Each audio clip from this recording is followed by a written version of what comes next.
about that interface between men and women. I mean, men and women are going to be listening to this podcast. What should men be doing? They should be asking the women that work with them, how does this feel for you being a woman here? How can I help you navigate your career? How can I be more inclusive? And this is something that certainly, Mike, I have participated in here locally with joining the board at SDSI, where I'm, I think, the third woman to join the board.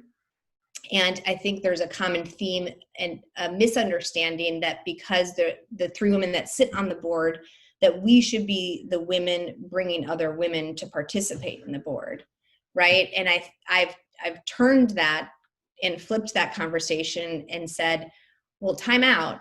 All of you men that are sitting here have women in your lives that are powerful, that are leaders, that are successful. Why are you not bringing them to the table?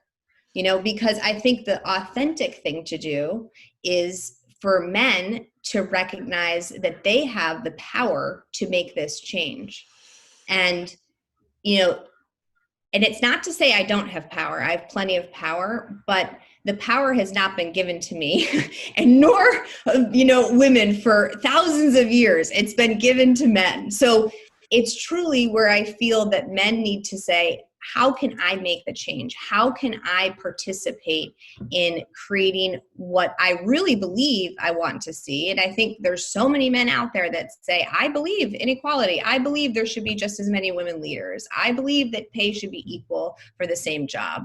And so it's asking those hard questions.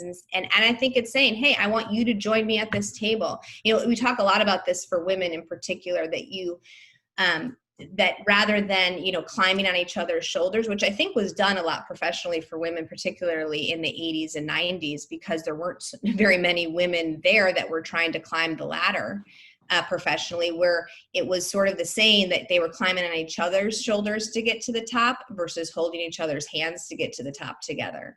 And so I think, amongst women now, that's certainly happening, where I'm saying, okay, I'm going to this meeting. I'm going to bring another woman with me because she deserves to have a seat at this table too, and to listen in and to learn how to listen and learn how to lean in. And I'm learning how to have conversations in, a big setting where maybe there's only 2 or 3 other women, and the vernacular that you use to encourage other women to participate, there's little cues that we're all learning to do that. And so it's not just me knowing that with women. I think it's teaching men those exact same things. A lot of times, and this is an example where, a woman would come up with an idea, and versus me saying, well, that's a good idea, but the difference is that's a really great idea. And I think in addition to that, and so how do we teach men to do that? We just have to talk about it. We have to do things like this that we're doing right now, or hopefully people see that and there's a light bulb moment that says,